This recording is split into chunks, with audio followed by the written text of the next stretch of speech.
Ini oleh jajaran pengurus Pondok Pesantren Al Zaitun. Ya, ini ada nampaknya ada kayak perbedaan Tata cara sholat ya Tiara ya.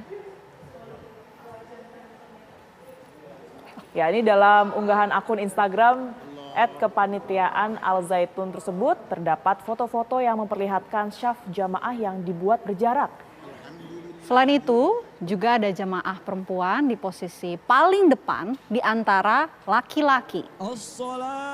Bercampurnya jamaah laki-laki dan perempuan dalam satu saf ini menimbulkan kontroversi. Ribuan warganet pun heboh dan meninggalkan komentar dalam unggahan tersebut. Pondok Pesantren Al Zaitun didirikan oleh Panji Gumilang di Kabupaten Indramayu, Jawa Barat pada Agustus tahun 1996.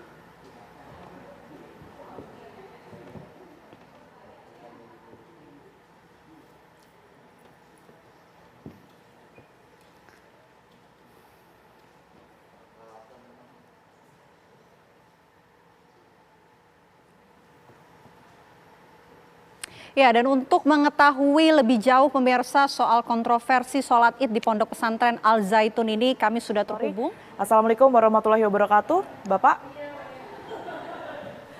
Warahmatullahi wabarakatuh. Baik, Pak Kiai, berkaitan dengan adanya video yang viral dari Pondok Pesantren yang kemudian ini menggabungkan tata cara sholat laki-laki dan juga wanita, ini tanggapan dari MUI sendiri seperti apa, Pak Kiai? Akan coba menanggapi itu. Jadi itu kan Az-Zaitun. Az-Zaitun itu pondok pesantren yang eksklusif. Jadi kami warga masyarakat Indramayu sesungguhnya ya tidak aneh dengan perlakuan Az-Zaitun tentang apapun. Sebab memang Az-Zaitun itu tidak sama dengan kita-kita syariat. Islam Az-Zaitun itu tidak sama. Oleh karena itu Indramayu tidak merasa bangga, tidak merasa keberadaan Az-Zaitun itu luar biasa, tidak. Sebab seolah-olah walaupun keberadaan di Indramayu, tapi masyarakat Indramayu tidak pernah membanggakannya. Nah, bicara tentang sholat itu dilakukan seperti itu sekalipun bicara sah saja gitu. Hanya tidak sesuai dengan syariat-syariat yang dilakukan oleh kita secara umum umat Islam. Shop itu yang paling utama adalah lurus dan rapat, tidak berjarak kecuali dalam keadaan uzur kemarin ada physical distancing. Sekarang kan sudah tidak lagi. Lalu kemudian urut-urutan shop itu lelaki yang di depan, perempuan harus ada di belakang laki-laki. Apapun statusnya, apakah dia ketua yayasan, apakah dia pembesar dan sebagainya. Baik. Itu barangkali yang kelihatan aneh dengan kita. Gitu.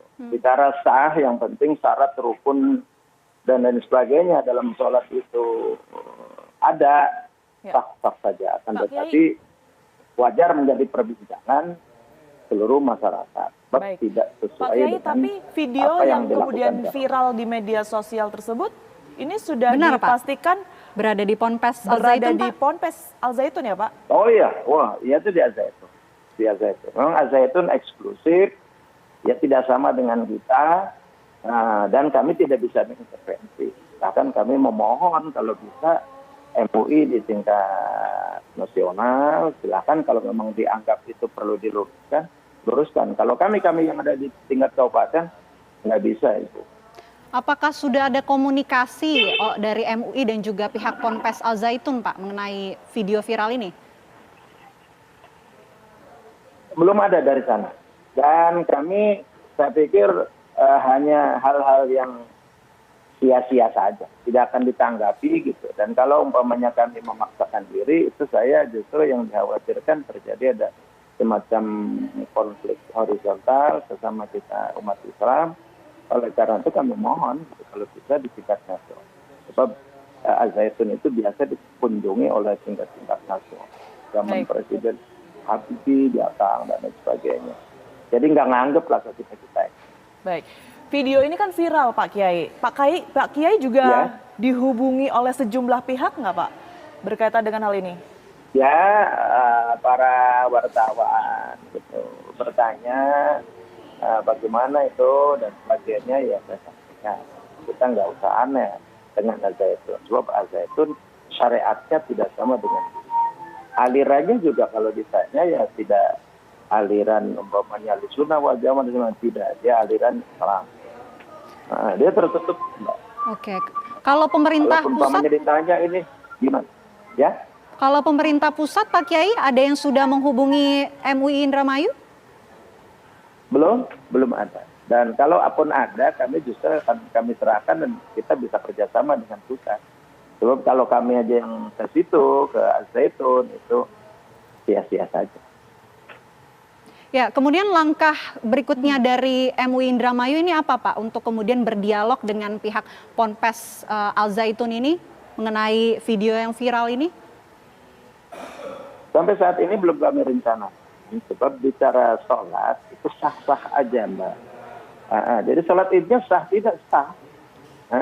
Hanya tidak sesuai dengan syariat yang berlaku di kalangan umat Islam pada umumnya. Itu aja. Jadi kelihatannya aneh gitu kan, ada perempuan di tengah-tengah barisan laki-laki, lalu kemudian sementara syariat itu mensunahkan, merapatkan dan meluruskan barisan, itu kan seolah-olah ada jenjangnya, ada kayak physical distancing seperti itu, padahal tidak ada.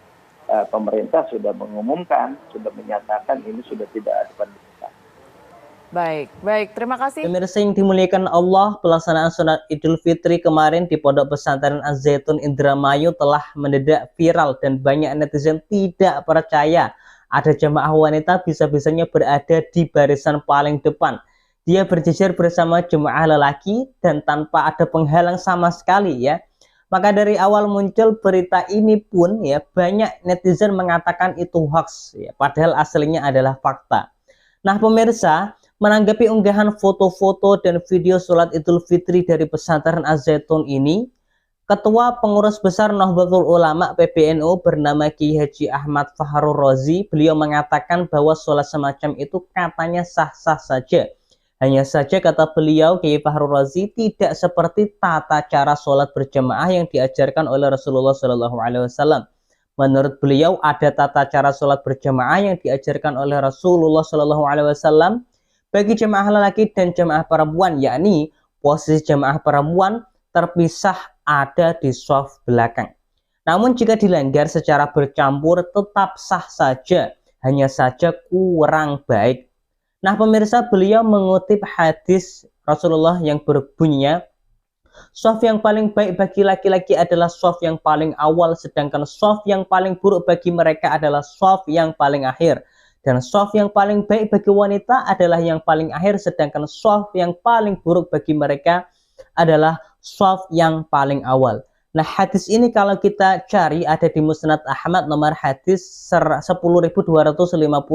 Ini diriwayatkan oleh Abu Hurairah radhiyallahu an. Beliau Kiai Fakhrur melanjutkan bahwa menurut mayoritas ulama mazhab Maliki, Syafi'i dan Hambali mengatakan bahwa sejajarnya shaf perempuan dan laki-laki itu tidak sampai membatalkan sholat. Hanya saja hal tersebut makruh. Sedangkan menurut mazhab Hanafi itu bisa membatalkan sholat. Nah, referensinya dari mana? Tentu banyak.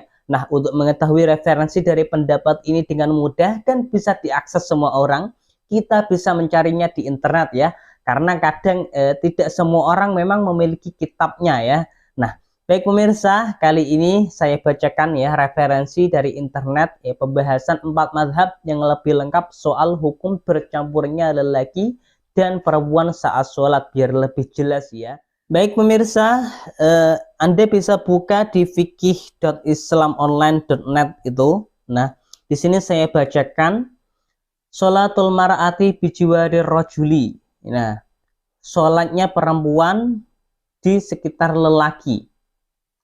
Jumhurul fuqaha'i ala anna sholatal mar'ati bijiwari rajuli la tabtulu as-sholata atau la tubtilu sholata ya. Menurut jumhur fuqaha, kalangan ahli fikih berpendapat bahwasannya sholatnya perempuan di dekat laki-laki itu tidak membatalkan sholat ya.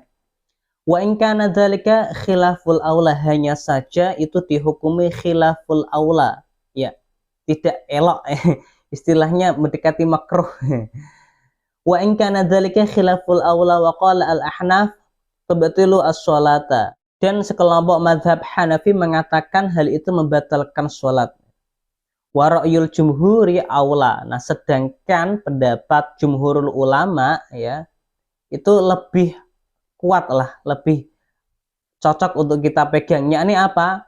Tidak membatalkan sholat, pemirsa. Jadi sholat mereka itu ya bercampur lah. Ada satu perempuan di situ, kemudian di samping kanan kirinya itu tidak laki-laki, mohon maaf, di samping kanan kirinya dan depannya adalah laki. Itu menurut jumhur ulama tidak batal. Karena apa tidak batal? Li'annahu laisa hunaka dalilun syar'iyyun 'alal butlani, karena memang tidak ada dalil syar'inya yang menunjukkan atas batalnya sholat ini gitu loh. Fa yabqa al-hukmu 'alal ibahati, maka hukumnya masih menjadi mubah, boleh ya. Jadi jangan dicela dulu nih sholat model ini. Hanya saja sholat ini memang tidak dicontohkan oleh Rasulullah begitu ya, tapi sholatnya tetap sah, pemirsa. Kemudian selanjutnya ya, wa jumhurul fuqaha'i, jumhur kalangan ahli fikih, al-malikiyatu wa syafi'iyatu ya, wal hanabilatu yaqulun, mereka dari kalangan mazhab Maliki, Syafi'i dan Hambali itu mereka mengatakan inna muhadzatal mar'ati lirrijali la tufsidu as-sholata ya, bahwasanya jika ada perempuan sholat dengan lelaki ini pancer ya, jejer misalnya ya, sejajar. Nah, maka tidak merusak sholatnya, tidak membatalkan sholatnya. Walakinnaha tukrahu, tetapi hukumnya makruh, dimakruhkan. Nah, jadi makruh hukumnya ya. Kalau waqafat fi shafir rijal lam tabatul sholatu man yaliha walaman khalfaha walaman amamaha. Kalau perempuan itu ya berdiri di safnya laki-laki ya, seperti di video tadi ya, video yang kita sudah lihat atau foto yang kita lihat kan berdiri di antara saf laki ya, maka itu tidak membatalkan sholatnya orang di depannya, orang di samping kanannya dan orang di samping kirinya. Ini menurut mazhab Maliki, Syafi'i dan Hambali. Ya, sedangkan kalau saya baca dari referensi lain, kalau menurut mazhab Hanafi, pemirsa, sekali lagi menurut mazhab Hanafi, ya, perempuan yang posisinya seperti ini tadi, itu membatalkan sholat orang yang berada di samping kanan kirinya dan berada di belakangnya. Tapi dengan syarat, ini mazhab Hanafi loh ya, mazhab Hanafi. Dengan syarat perempuan ini adalah kira-kira sudah layak untuk dinikah, sudah balik, pemirsa ya, mustahatun, sudah menimbulkan syahwat yaitu sudah layak untuk ya dinikah ya, kemudian mohon maaf sudah layak untuk dijima ya. Ini khilaf kalau yang sudah layak untuk dijima ini, tapi saya baca seperti itu ya, mohon maaf. Nah begitu, itu menurut mazhab Hanafi. Tapi menurut mazhab Malikiyah, Syafi'i dan Hambali tidak membatalkan sholat orang di belakangnya, di samping kanannya dan di samping kirinya ya. Wala sholat dan juga tidak membatalkan sholat dia sendiri. Nah ya, dia tidak membatalkan sholat dia sendiri. Kama la waqafat fi ghairi sholat, sebagaimana perempuan itu berdiri di antara lelaki di selain sholat. Ini memang kadang kan terjadi ketika di pom bensin, pemirsa ya, di pom bensin ketika ramai pemudik sholat di musola pom bensin kan ramai, kadang ada wanita juga ya.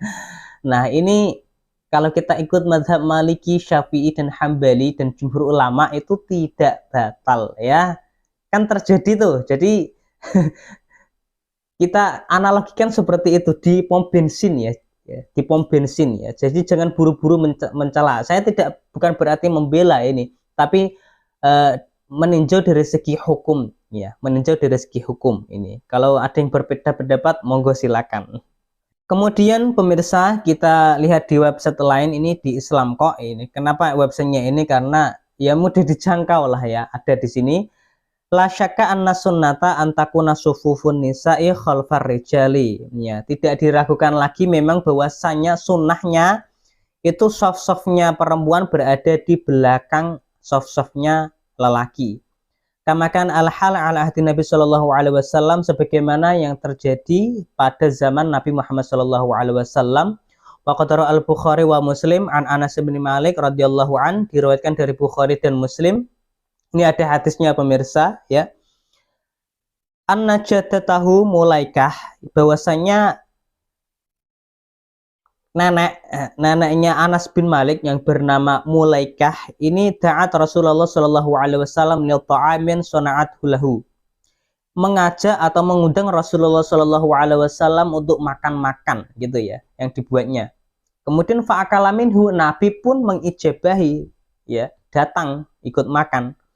Tsumma qala qumu faliusalli lakum. Kemudian setelah itu Nabi Muhammad Shallallahu Alaihi Wasallam bilang, ayo kalian berdiri ya, aku akan sholat bersama kalian gitulah ya. Kemudian qala Anas faqumtu ila hasirin lana qad iswadda min tulima lubisa fa nadahtuhu bima'in. Kemudian Anas bin Malik ini ya berdiri setelah mendapatkan instruksi dari Rasulullah Shallallahu Alaihi Wasallam. Dia berdiri di suatu tanah lapang ya, tanah tandus yang sudah berwarna hitam karena memang tanah ini kering sudah lama begitu. Ya, fanadhahtuhu bima'in faqama Rasulullah Shallallahu Alaihi Wasallam. Kemudian tanah tersebut karena sudah kering diciprati oleh air oleh Anas ya. Kemudian Rasulullah Shallallahu Alaihi Wasallam berdiri di situ melaksanakan sholat. Wa safaftu wal yatima wara'ahu wal ajizu min wara'ina. Aku membuat shaf ya. Kemudian anak-anak yatim itu berada di belakangnya. Dan wal ajizu min wara'ina, sedangkan wanita-wanita yang tua renta itu berada di belakang-belakang kami. Ini tanpa ada hijab ya, tanpa ada penghalang. Fasollalana Rasulullah Shallallahu Alaihi Wasallam rakaatnya summa sarfa. Kemudian Rasulullah Shallallahu Alaihi Wasallam sholat 2 rakaat lalu pergi. Nah, jadi pemirsa, kesimpulannya melihat dari tinjauan-tinjauan yang sudah saya bacakan tadi, bahwasanya hukum sholat Id di Ponpes Az-Zaitun itu memang tetap sah sebagaimana yang diungkapkan oleh beliau Kiai Haji Fahrul Razi ya, tetap sah ya. Hanya saja memang ini jangan ditiru ya. Mohon maaf, jangan ditiru karena memang tidak ada keutamaan lah sholat seperti ini, mencampur adukan lelaki dan perempuan. Ini sekali lagi jangan ditiru, ini hanya sebagai pelajaran hukumnya saja bagaimana. Nah, terima kasih, semoga penjelasan ini bermanfaat. Kurang lebihnya mohon maaf apabila ada kata-kata yang salah atau tidak berkenan. Wabillahi taufiq wal hidayah. Wassalamualaikum warahmatullahi wabarakatuh. Wallahu a'lam bishawab.